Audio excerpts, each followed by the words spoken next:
제가 상담하다 보면요, 이런 질문을 많이 받습니다. 선생님, 요즘 우리 애 잘하고 있나요? 참 대답하기 어려운 질문 중 하나예요. 여러분도 학교 선생님이나 학원 선생님께 이렇게 질문하고 계시나요? 이렇게 질문하시면 우리 아이의 진짜 상황을 알기가 어렵습니다. 안녕하세요. 스피치 전문가 서차연입니다. 최근에 좀 안타까운 일화가 하나 있었어요. 저랑 수업을 하는 한 학생의 어머님께서 저에게 전화를 하셨습니다. 선생님, 요즘 우리 애 어때요? 이렇게 질문을 하시길래 제가 다시 여쭤봤어요. 수업 진도를 잘 따라오고 있나? 이게 궁금하실까요? 아니면 이곳에 와서 아이들과 잘 어울리는지가 궁금하실까요? 그랬더니 어머님 그냥 다요. 이렇게 말씀하시더라고요. 이렇게 질문하면 진짜 우리 아이의 상황을 알지 못해요. 선생님들이 하실 수 있는 건 네, 잘하고 있어요 라고밖에 말할 수 있는 게 없거든요. 그러면 어떻게 질문을 해야 선생님을 통해서 부모가 보지 못하는 우리 아이의 상황이나 감정들을 잘 들여다볼 수 있을까요? 오늘은요, 학부모 상담을 할 때 부모님들이 꼭 알아야 하는 질문법을 알려드리도록 하겠습니다. 네, 첫 번째는요, 상담 전화를 요청하게 된 구체적인 이유를 얘기해 주시는 겁니다. 아무 이유 없이 전화기를 들진 않거든요. 반드시 궁금한 무언가가 있기 때문에 전화를 하시는 거잖아요. 단순하게 요즘 우리 애 어때요? 이런 추상적이고 뭉뚱그려진 질문이 아니라 질문을 이렇게 바꿔보는 겁니다. 선생님, 요즘 우리 애가 아직도 집에서 엄마 아빠한테 얘기할 때조차 목소리가 자꾸 기어 들어가요. 학원에서는 좀 어떤가요? 이렇게 물어보시면요, 실제로 아이의 목소리가 어떻게 힘이 실리고 있는지, 집이나 학원에서 어떻게 도와줘야 되는지 뾰족하게 저희가 설명을 해드릴 수가 있어요. 학업 성적이 궁금한 건지, 수업 태도가 궁금한 건지, 친구들과의 대인관계가 궁금한 건지, 그걸 정확하게 파악하신 다음에 물어보셔야 원하시는 답변을 들으실 수 있으실 거예요. 두 번째는요, 부모님들이 원하는 개선 방안을 상의해 달라는 겁니다. 이 학부모님들이 학교나 학원에 전화를 하실 때 이미 모든 결정을 다 내리시고 통보하시는 경우가 있어요. 아, 우리한테 숙제 좀 많이 내주세요. 아니면 힘들어하니까 그냥 좀 쉴게요.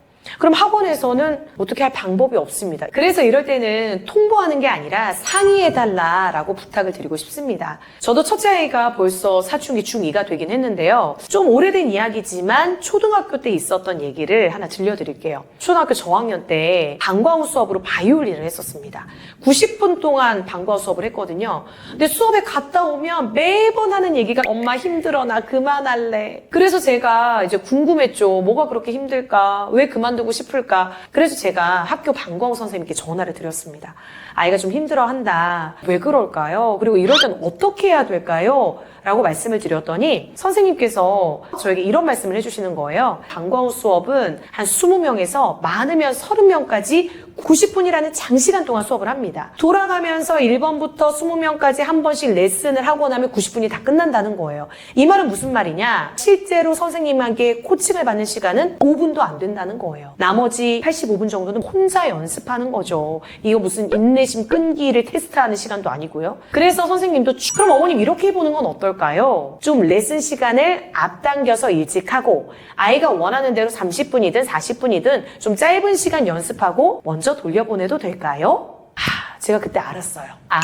아이가 힘들어하는 이유가 있었구나. 그리고 선생님과 상의를 하면 이걸 끊지 않고 유지해 나갈 수 있는 해결 방법이 나오는구나. 그래서 제가 아이에게 선생님이 말씀을 해주신 대로 제안을 했어요. 그랬더니 그 위기를 극복하고 1년 동안 방과후 수업을 잘 마무리할 수 있었습니다. 이렇게 통보가 아니라 상의를 하잖아요. 그러면 해결 방법이 나와요. 결과적으로 아이 입장에서도 내가 힘들면 그만하는 게 아니라 해결법을 찾아서 계속해서 끌고 갈 수 있는 힘을 배우게 됩니다. 그래서 부모님들이 상담을 하실 때요, 어떻게? 라는 질문으로 해결책을 찾는 것 꼭 기억하세요. 세 번째는요, 선생님들께 감사와 공감의 표현을 적극적으로 해주시는 겁니다. 어릴 때 어머님들도 다 겪어보셨잖아요. 지적을 받을 때보다 칭찬을 받으면 더 잘하고 싶은 마음이 들어요. 선생님들도 사람인지라 다 똑같습니다. 선생님 덕분에 아이가 성장하고 있는 것 같아요. 선생님이 관심을 갖고 지켜봐 주시는 덕분에 아이가 조금 열심히 하려고 노력하는 모습이 보여요. 이런 말을 듣잖아요. 그럼 선생님 입장에서도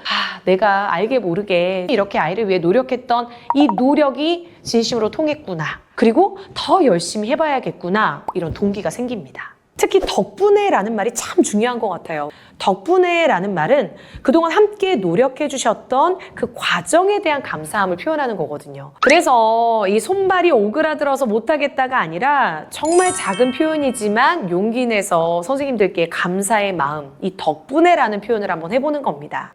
학부모 상담은요, 그냥 뭉뚱그려서 우리 애 잘하고 있나요? 라는 질문만으로는 부족합니다. 구체적인 상황과 또 내가 원하는 방향, 우리 아이의 감정까지 실어서 표현한다면 상담의 질이 달라질 수밖에 없습니다. 제가 알려드린 이 상담 질문법 어렵지 않으니까요. 여러분들 한번 꼭 활용해 보시고요.